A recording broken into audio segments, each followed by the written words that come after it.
Hello, my name is Pastor Kevin Tucker. Thank you for attending today's training, our sexual abuse awareness training. This training is required for any volunteer that desires to serve in any one of our ministries here at the Faith Center. The topic of today's training is keeping the wolf out of the sheep pen. Now, I want to set the tone real quickly to really give you a clear definition for what sexual abuse is. Sexual abuse is any tricked, forced, manipulated, or coerced sexual activity for the pleasure of the abuser. Again, the key here is sexual in nature and for the pleasure of the abuser.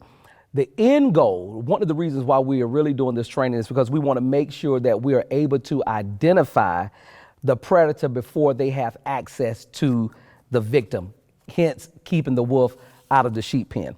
Now, a couple of facts that I want to share with you is that over 749,000 registered sex offenders are currently living in the United States.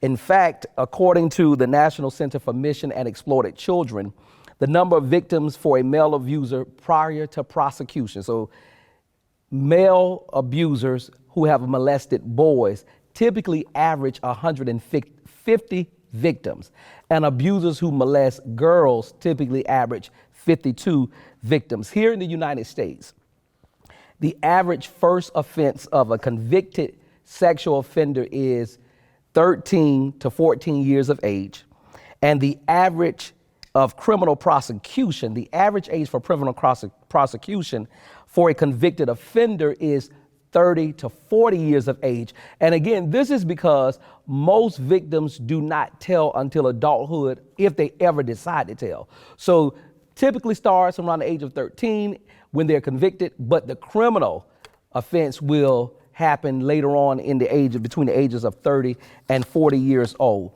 Now, I know there are many people that have misconceptions about sexual abuse. In fact, we've discovered that some people confuse sexual harassment with sexual abuse. So I want to give you the facts versus the misconception. One major misconception is that some people think it's not a big problem. Well, that is certainly not true. In fact, conservative studies estimate that there are 60 million sexual abuse survivors. 1 in 4 females abused before reaching the age of 18, and there are 1 in 6 males that are abused before reaching the age of 18. Again, you heard me earlier that most don't tell. What the stats prove that 66% of the sexual abuse survivors do not tell. I mean, you think 60 million survivors and 66% do not tell.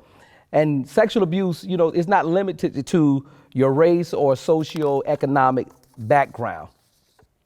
One of the things, another misconception is that criminal background checks alone will protect children. Well, the Department of Justice estimated that less than 3% of sexual predators ever encounter the criminal justice system. So again, because most don't tell, a background check alone certainly would not be enough because we may not discover or identify these predators through a background check. While a background check is necessary, you don't want to rely on the background check alone. And we'll talk about other things that you can put into your process when recognizing sexual predators and minimizing the access that they can have. Another misconception is that it doesn't happen here. That's certainly not true either. Child sexual abuse is an equal opportunity employer. It does not skip any spiritual paradigm, denomination, socioeconomic status, ethnic or racial group, or geographic location. No, I don't know if you ever heard of the term, the fallacy of stranger danger, where, if you don't know the person, you think you're in danger. Well, here's the interesting thing that you should understand about sexual predators. Most know their victims. In fact, there's no visual profile of a sexual offender. While many people think that they can just spot out a sexual offender, that's not necessarily true. They look like people who, are doing no wrong. They look like normal people that go to work, taking care of their families. But stats prove that 90% of victims know and trust the abuser. Later on in the training, we'll talk about the grooming process that will give you more clarity about how they come to know and trust their abuser. That abuser can be, again, it can be a friend, it can be a family member, a youth worker, a coach, a colleague. Anyone can fit that profile depending on certain criteria that we'll talk about throughout the training. So as we talking about the characteristics of sexual abusers, I want to give you one additional misconception. All sexual abusers are men or male. Well, 90% of convicted sexual offenders are male, while 10% are female abusers. And again, this could be, this could be a Bible camp counselor. It could be an assistant coach, but you will find sexual abusers that can fit almost work in any title and any position. But we have to be careful to recognize and be able to easily spot and identify the abuser. Another misconception is that all abusers are adults. Well, statistics show that 1 out of 3 cases reported for child sexual abuse constitutes peer-to-peer sexual abuse. Now, as we go a little bit deeper into the characteristics of sexual abusers, I want to give you this idea of an image of a triangle. And then you'll see on the triangle, there is 3 different characteristics: defiant sexual desire, access, and faulty thinking. What you want to remember when it comes to sexual abusers is that they truly do have a defiant sexual desire. Their end goal with sexual abusers, the end goal is always access to the victim. That's the goal. And they would do whatever is necessary to get that access to the victim. And as a result of their mindset, or what we call faulty thinking. So here's some examples of faulty thinking. For example, we're not blood related. I'm pretty sure some of you that are watching have heard that before. She asked for it and came on to me. I was teaching him or her about sex. People have been doing this for centuries. I'm not hurting him or her. There was no intercourse. Or the child never said stop. Guys, that is faulty thinking. And as we go further, let's talk about the grooming process. So you have these 3 characteristics: defiant sexual desire, the goal is access, and it's the mindset of faulty thinking. But let's talk about the grooming process. We said it earlier in the training that 90% of victims know and trust their abusers. Molesters groom children for sexual interaction. Abusers groom a victim for abuse, and they also groom caregivers or gatekeepers. And so they groom through this grooming process. They will appear to be very trustworthy, helpful, and responsible. Remember, the goal here is access to a potential victim. So let's talk about, in this grooming process, number 1, gaining access. Preferential offenders go to locations where there are children within their age or gender preference. Most sexual abusers have a gender preference and an age preference. They typically look for career or volunteer opportunities related to children, gaining the trust of the child's caregiver. Another way that they can gain access is creating the appearance that they are, again, helpful, trustworthy, and kind, and they're skilled at meeting the child's needs. And this is a way that they gain access. In the grooming process, there's a stage where it is selecting the child. So here's what they're looking for when they're selecting a child as a potential victim. They look for a child who is on the fringe or in need, a child looking for someone to follow or trust, a child from a broken family or a single parent home, a child already involved in drugs or alcohol, or interested in pornography or sex. And again, guys, it's really like playing on their emotions. Hence is the reason why you would look for a child who has been through traumatic situations, that may be looking for someone that he or she can trust, and they understand it. So they will groom that parent. They will groom that grandparent that's overseeing their child. They will groom any caregiver to try to appear to be trustworthy and kind to get access. And this is typically the group of children that they typically look for. Some other things that will happen is the introduction of nudity and sexual touch. There's sexual discussions and joking. This is the type of conversation that the sexual abuser would typically have. There's sometimes they will have playful touch and accidental nudity. Again, accidental nudity. They will create a culture of nudity and sexual joking, and will even introduce the child to magazines and depictions of nudity and sex. Number 4, a part of the grooming process is keeping the victim silent. I mean, if you remember what we said earlier in the training, that most don't tell, you understand why it happens through the grooming process, where their goal is to keep the victim silent. The sexual abuser is adept at keeping victims from disclosing abuse, using threats, blame, shame, and embarrassment. And shame and embarrassment is one of the key ways that you keep the victim silent. Nobody wants to be embarrassed. You know, oftentimes you hear about abusers and the victim goes and tells and nobody really believes them. And so the victim is playing on the emotion, the abuser is playing on the emotion of the victims, trying to get into their mind and making them think that they're going to be embarrassed if they say anything, or that there's some type of inherent risk to them for telling another individual about this abuser. There are certain threats such as no one will ever believe you. This would hurt your mother. I think you like it. You will wreck our program. Again, think about the type of children that they are looking for. Ones that are in need, on the fringe, have already been through some type of traumatic situation. 92 to 98% of all outcries made by children are factual. That is huge. 92, this is a fact, 92 to 98% of all outcries made by children that have been victim of sexual abuse are factual, even if the child recants on that. Some common grooming behaviors that I think you guys want to be mindful of is that the abuser typically are kid magnets. You know, they like to play video games with kids, like to spend a lot of time with kids. Now, when we go through some of these grooming behaviors, I want to be very transparent and clear that, you know, some of the grooming behaviors are not, I would say some of the grooming behaviors are the type of behaviors that you would see in any environment where there are adult and children, especially parents. I mean, you know, parents play with their kids, aunts and uncles play with their nieces and nephews. So I want to be very clear that the grooming behaviors that we're talking about are for the goal of sexual interaction. And so, you know, you don't want to have that misconception that, you know, anybody that's a kid magnet is a potential abuser. That's not true. But what we're looking at here is the trend. When we talk about these behaviors, we're looking at the trends.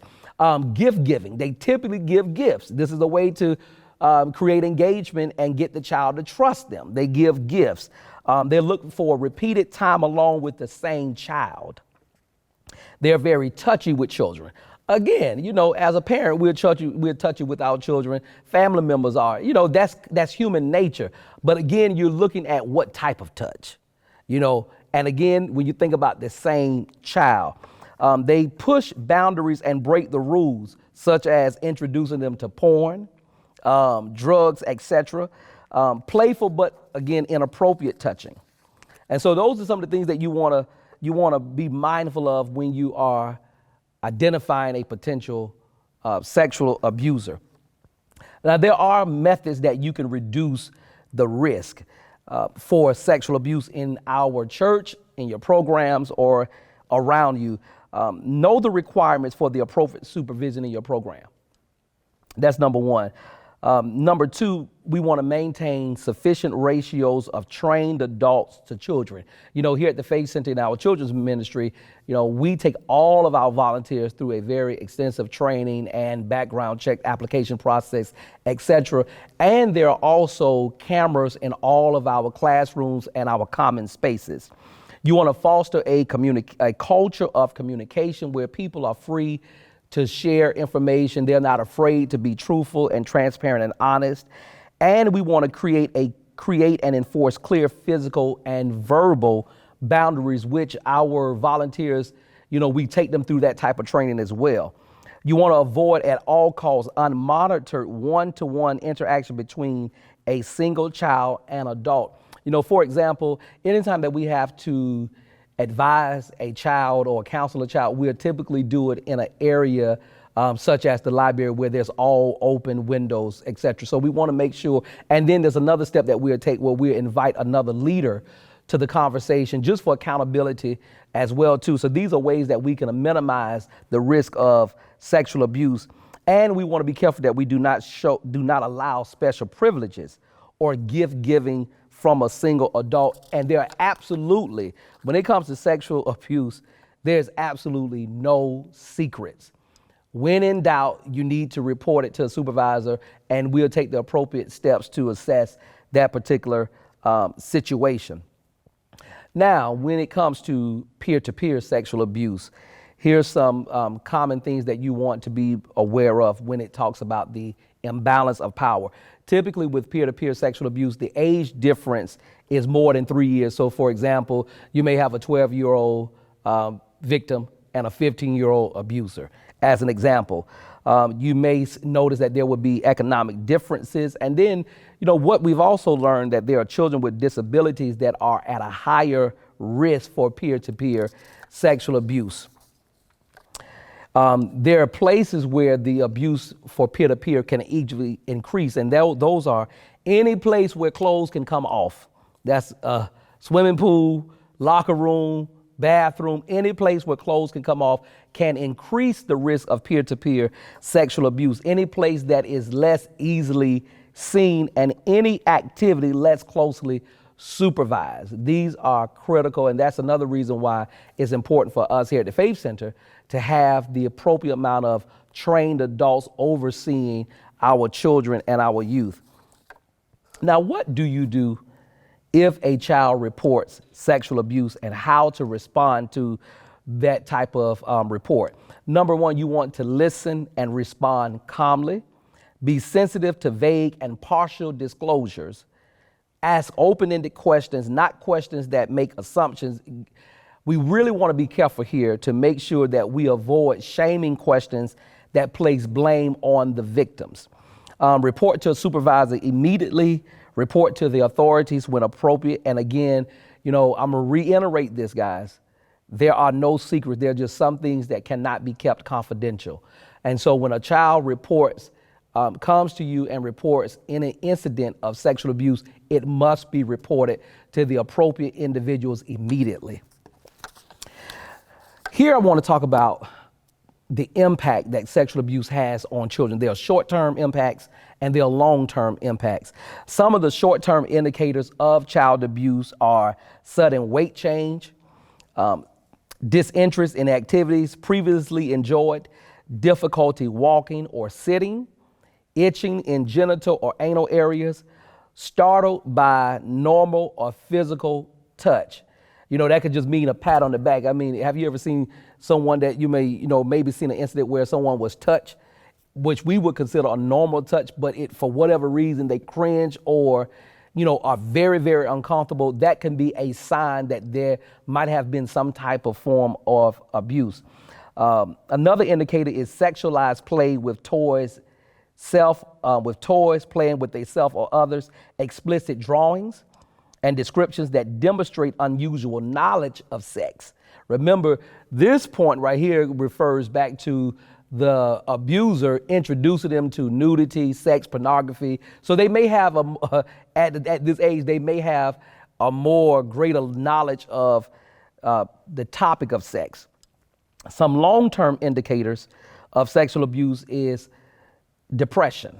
They could find themselves in a place where they're constantly depressed, dealing with suicidal thoughts, eating disorders, substance abuse, self-medicating behaviors, a drop in academic performance, using promiscuity or seductive behaviors to get attention, venereal diseases, or prostitution or excessive modesty.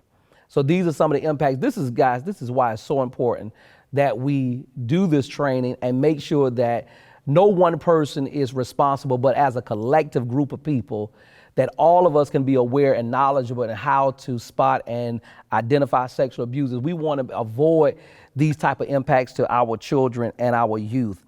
So again, as a reminder, it is your responsibility to report to a supervisor, the authorities, any person who knows or has reasonable cause. The key here is reasonable cause to suspect that a child is abused by an adult or juvenile offender shall report such knowledge or suspicion.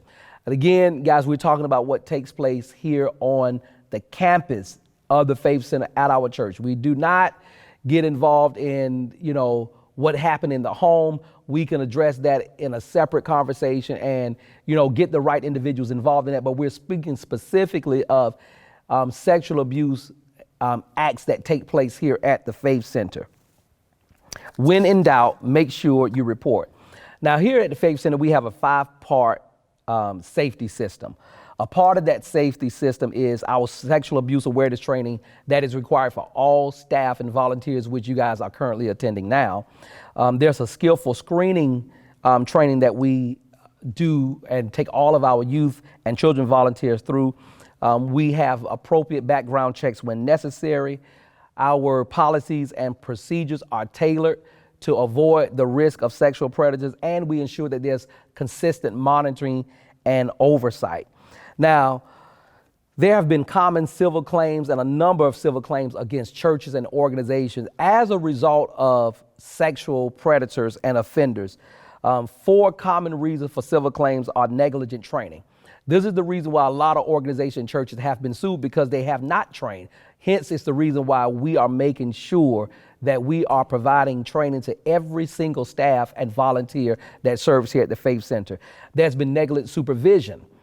And that's another reason why there are cameras in all of our classrooms, why we ensure that we have to have the appropriate adult to child supervision. Negligent retention is another reason why there's been claims. Negligent retention is when we knowingly keep someone on staff or on board in one of our volunteer positions, knowing that they meet the criteria for sexual abuse or have participated in that, and we keep them on board. We could literally be sued for that. And so we want to avoid that at all costs. And negligent screening, where we just allow people to serve and come on board. We take them through no background check, no type of screening, no questioning or anything of that nature. So we are taking the proper steps through our 5-part safety system to ensure that we minimize and avoid all of these areas of negligency at all costs. In fact, statistically, 2 out of 3 plaintiffs prevail because of these 4 reasons, and awards from $3,000 all the way into the millions of dollars. Guys, this is very, very serious. And that's the reason why we have to do this training. So our effective screening process includes, again, the application process for volunteers and employees, an interview. In our youth ministry, we have an interview with a series of questions that we take all of our prospective volunteers through. We have references that are required to be checked. We ask for third-party references. At least 3 references we will ask for. There's a criminal background check that we do. And if necessary, we will assess the past volunteer or employment experience. Now, again, throughout the screening process, there are some general principles that we screen on and through our assessment. And the screening principles, we will screen based on the degree that the potential volunteer has access to children, the level of access that they will have to children. We want to make sure that we use the same process for each applicant. Again, we would check all the references, employment and volunteer, past employment references, as well as get a sign release for additional information if necessary. We recognize that the best predictor of future behavior is the past. And so through the process, we also allow our applicants to opt out. So you want to make sure that you build in opt-out opportunities. We're very transparent and upfront through our screening process, and we communicate that the Faith Center as an organization, as a church and a ministry, does do screening of all employees and volunteers. We let them know that all suspected abuse is reported to Child Protective Services, that our organization has policies to safeguard our children. All programs are randomly monitored, and we have our applicants sign and read a code of conduct. And these steps right here will, trust me, if someone really has any intentions to gain access to our children, our youth for any ulterior motive, going through this process and letting them know up front that we have safeguards and procedures in place, you know, we might weed out a lot of people, or they may just decide, you know what, this is no longer a good fit for me. And so there's no one size that fits all when we'll do random periodically, we'll do background checks. There are times where through the background check, we will even do a background check at the county level as well. And so sexual abuse, we'll look at sexual abuse prosecuted at the county level. And if necessary, we'll include multiple counties. For example, if a person has lived in multiple cities over a period of time, or, you know, have been in college and lived in a different county. Some red flags when doing the background check and screening is providing alcohol, tobacco, or porn, contributing to delinquency or indecency, assault, or any crime that is sexual in nature. So we recognize that someone could have gotten a speeding ticket. Maybe someone got in trouble because they, you know, in their past, they might have got pulled over for a DUI. Well, we know that doesn't necessarily guarantee that it's sexual abuse. So again, I want to remind you guys, when we are screening, when we're taking volunteers, staff members through different processes, it is all related to sexual abuse, or it is sexual in nature. Now, here are some common male offender characteristics. I won't name them all because there are quite a few, but I do want to give you some that just so you'll be mindful of and can identify. Again, these are common male offender characteristics. Frequent activities with children, usually a specific age or gender. For example, they only want to play with preteen girls. They typically set up one-to-one interaction with children, have unrealistic beliefs regarding children, unstable work history, and frequent relocations. That can mean a lot of things, but when we're talking about sexual abusers, you know, they will, if they're not trying to be found out, they may abruptly leave their job and just constantly relocate when they know that people are on to them. They may be overqualified for a job related to children, but they're taken anyway. And they have no ambition for responsibility or advancement. Their goal is access, and they want to have a sense of comfort in there. They allow special privileges or give gifts to make the child feel special or chosen. They may even have a pattern of dating single moms. Again, guys, this is one that I highlight because, you know, we know that there are a lot of single parents in the United States. In fact, when I met my wife, she was a single mother. And so we recognize that there is not always a scenario where just because a guy is dating a single mom that they're an abuser. But again, what we're looking at is the pattern. Well, you know, all they date is single moms. You know, we're looking at the behavior patterns. Anytime you're talking about the grooming process, anytime we're assessing characteristics, this is not necessarily an isolated moment as opposed to a trend that we're looking at. They may have even been physically or sexually abused as a child, photographs or videotapes children, and may describe children as their possession. So the key here is you also want to be attentive to what they say and the words that they use. They may be unwilling to accept a role as an adult. That ties back to faulty thinking because they want to feel like they're the child. You know, that's another way for them to minimize the responsibility that they have as an adult to help oversee and care for a child. They push back on physical boundaries, so they may be touchy-feely with a lot of tickling, wrestling, roughhousing. Again, I want to be very clear that this is sexual in nature. There are times where you will see family members. It is human nature for young kids to wrestle with cousins and aunts. And I mean, that's how I grew up. You know, we did those type of things, but we're speaking specifically sexual in nature. So you just want to be mindful of it when you see it. Now, there are two types of female. We just finished the male common characteristics, but there are two types of female offender characteristics. The first one is type 1. The characteristics of type 1 female offenders are poor school performance, may be unemployed or underemployed, easily angered and impatient. They may lie to avoid eye contact, possibly have been sexually abused as a child, may come from a strict or religious home where all sex is sin, and typically may have been a victim of an abusive or critical father. Type 1 is also typically married but have a poor marriage, possibly abusive, seeking affection in sexual relationship with the child. They typically blame the child for sexual activity and also may be a child's caregiver. Now, the common female offenders characteristics for type 2 is may be married or unmarried, well educated, may be a type A, very charismatic, socially adept, typically has a position of trust such as a teacher, a leader, or coach. They're typically well liked and respected.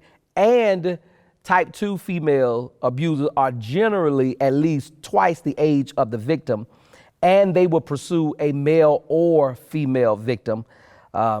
Sometimes they will have abrupt relocations with vague reasons for leaving, poor or remote relationship with references, obvious kick magnet through activities and possessions, and they have a realistic view of children. So those are the characteristics. Now I want to talk about the risk indicators. These are the risk indicators. What you're looking for is unanswered questions, inconsistencies in information that they give you. There's no reference in kid context. So for example, when we are interviewing and screening our volunteers in youth ministry, because we deal with children and youth, one of the things that we look for is individuals that have had some type of experience working with children or youth. Another indicator that you look for is a risk indicator is when a prospective volunteer or a staff member or individual rather describes a child as a close or best friend. Now, again, you can take this how you want to take it. We're looking at certain behavior trends. It would be very uncommon if an adult says that a child is his or her only friend and best friend. You have to take, that might require a little bit more questions to get a better understanding of where their mindset is and what they're really trying to say, so we don't misinterpret what they're saying. And so want to make sure that you clearly understand those offender characteristics, risk indicators, and we're almost done, guys. We're almost at the conclusion of the training. And so just want to reiterate, when it comes to our references that we have for volunteers, we get information about the application from a third party information regarding the applicant's risk level, third-party information regarding other work and volunteer history, and information about other references, for example, relationship between reference and the applicant. Again, we will ask for a professional reference. That could be a current or former supervisor or coworker. We'll ask for a personal reference, which could be a friend, a pastor, teacher, or coach. And then we will ask a reference from a family member. And last, we will request a reference from a person of the opposite sex. So in conclusion, with our safety system, here's what we want to leave you with. We want to protect the ministry's mission, protect our children, protect yourself and our staff members. We want to pursue excellence, and we want to be proactive rather than reactive.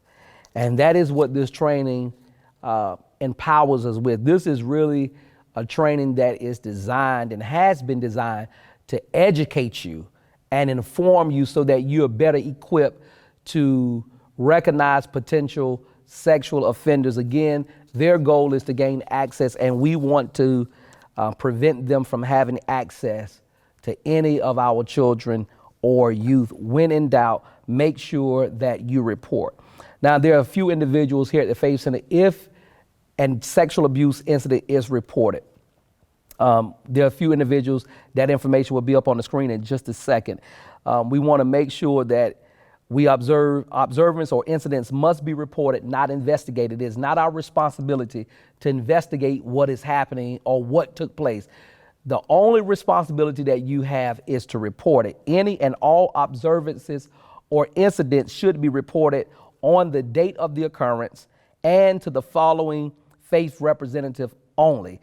The information is on the screen. You want it reported to Brian Hankerson, who is the COO, Chief Operating Officer, Ms. Shaloris Underwood, Human Resources Director, Kenneth Moore, Community Liaison, or myself, Pastor Kevin Tucker, as the youth pastor. Any one of us, you can report a sexual abuse awareness issue or incident to. Now, guys, right before we close this training fully, want to let you know that whenever you decide to pursue a volunteer position or decide that you want to start working here in ministry, you will have to read and sign a child, youth, and worker protection policy and sexual abuse awareness training acknowledgement form. That form simply confirms that you have been trained and that you are aware of our policies, our process, and our procedures regarding sexual abuse. And then the second form that we're going to require that you sign is the Sexual Abuse Awareness Reporting Procedure Acknowledgement Form, which is the four individuals' names that I just mentioned, one being myself. We want to make sure that you are aware of who you need to report a potential sexual abuse awareness incident to. Guys, I'm so excited that you have taken the time to join us for this training. I hope that you learned a lot and this has empowered you and educated you. Should you have any questions, you can always contact the business office at 954-742-7832. Thank you so much for attending today's sexual abuse awareness training, keeping the wolf out of the sheep pen. Thank you.